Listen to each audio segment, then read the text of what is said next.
첫 시간 주님께 안녕하세요. 대강교회 오훈 목사입니다. 5월 23일 화요일입니다. 하나님 우리에게 주신 말씀은 레위기 13장 1절에서 23절 말씀입니다.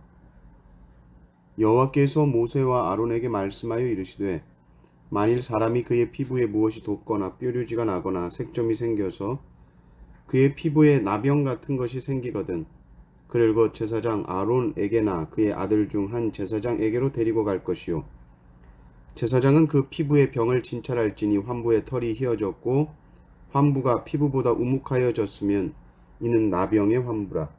제사장이 그를 진찰하여 그를 부정하다 할 것이요 피부의 색점이 희나 우묵하지 아니하고 그 털이 희지 아니하면 제사장은 그 환자를 이레 동안 가두어 둘 것이며 이레 만에 제사장이 그를 진찰할지니 그가 보기에 그 환부가 변하지 아니하고 병색이 피부에 퍼지지 아니하였으면 제사장이 그를 또 이레 동안을 가두어 둘 것이며 이레 만에 제사장이 또 진찰할지니 그 환부가 엷어졌고 병색이 피부에 퍼지지 아니하였으면 피부병이라 제사장이 그를 정하다 할 것이요 그의 옷을 빨 것이라 그리하면 정하리라. 그러나 그가 정결한지를 제사장에게 보인 후에 병이 피부에 퍼지면 제사장에게 다시 보일 것이요 제사장은 진찰할지니 그 병이 피부에 퍼졌으면 그를 부정하다 할지니라. 이는 나병임이니라.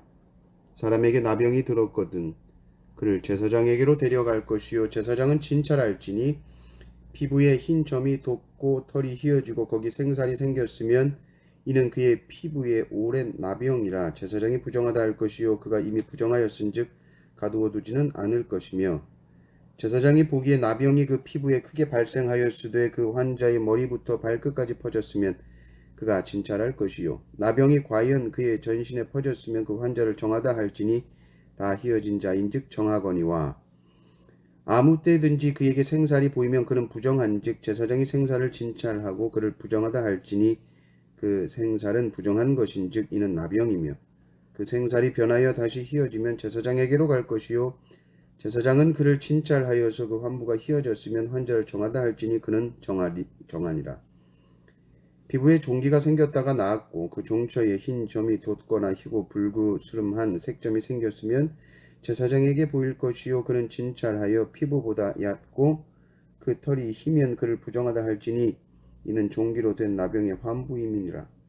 그러나 제사장이 진찰하여 거기 흰 털이 없고 피부보다 얕지 아니하고 빛이 엷으면 제사장은 그를 이레 동안 가두어 둘 것이며 그 병이 크게 피부에 퍼졌으면 제사장은 그를 부정하다 할지니 이는 환부임이니라.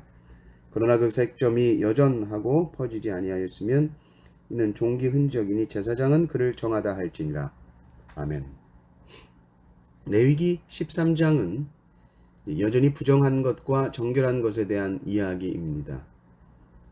13장은 특별히 피부병으로 인해 부정하게 되는 말씀이죠. 구약의 제사장은 우리 시대의 의사의 역할도 감당하고 있는 것입니다. 그리고 오늘 반복해서 말씀 속에 계속 나오는 패턴은 이렇습니다. 먼저 증상이 나타나죠. 피부에 무엇이 돋거나 뾰루지가 나거나 색점이 생깁니다. 그러면 제사장은 진찰을 합니다. 그래서 피부가 환부보다 우묵하여졌다. 그러면 그건 나병이다. 그리고 나병이다. 그러면 부정하다. 이렇게 진단을 내리게 되는 것입니다. 그런데 확실치가 않을 때에 정확하게 진단이 되지 않을 때는 두고 봅니다. 일단 격리하죠. 4절을 보면 이레 동안 가두어 둘 것이며 이렇게 나옵니다. 일주일 동안을 격리합니다. 그리고 지켜보는 것이죠. 그래서 괜찮다 이렇게 될 수도 있고 또 부정하다 이렇게 될 수도 있습니다. 근데 아직도 확실하지 않은데 잘 모르겠는데 그러면 또다시 일주일을 격리시키게 되는 것입니다. 그래서 괜찮아지면 제사장은 이 환자는 나병이 아니다, 정하다 이렇게 선언을 하는 것이고 나병이 확실하다, 그럼 나병이다, 그럼 부정하다 진단을 하게 됩니다. 18절도 보면 종기 이야기가 나오는데 종기 이야기도 이것이 나병으로 발전할 수 있기 때문에 언급하고 있는 겁니다. 종기가 생겼다가 나았는데 만약에 거기에 흰털이 났거나 불구스름한 색점이 생겼다. 그러면 제사장에게 가서 보여줘야 되고 제사장이 진찰하게 됩니다. 그런데 그게 피부보다 얕다, 털이 희다. 그러면 이거는 종기가 지금 나병으로 발전된 겁니다. 그러면 부정한 것이죠. 그렇게 진단을 하는 것입니다. 근데 흰털이 없고 피부보다 얕지 않고 빛이 넓으면 제사장이 일주일을 다시 격리하면서 지켜봅니다. 근데 이게 퍼지기 시작한다? 아, 그럼 부정하다. 이렇게 판단하는 것이고, 일주일 격리하는 중에 퍼지지 않으면 오케이, 정결하다. 제사장이 진찰을 하게 됩니다. 제사장이 꼭 외래 진료 보는 의사 같습니다. 오늘 말씀을 보면 하나님의 백성들은 우리의 몸에서 일어나는 이 변화에 대해서 굉장히 신중하게 관찰할 수 있는 마음이 있어야 되는구나. 왜냐하면 우리의 몸은 주님의 것이기 때문이죠. 그래서 하나님의 백성의 거룩이라는 것은 단지 영혼과 마음의 거룩만이 아니라 몸도 거기에는 포함이 되는 것입니다. 또 성도의 몸은 성령이 거하신 전이기 때문에 거룩하신 하나님이 우리 안에 거하신다는 것이죠.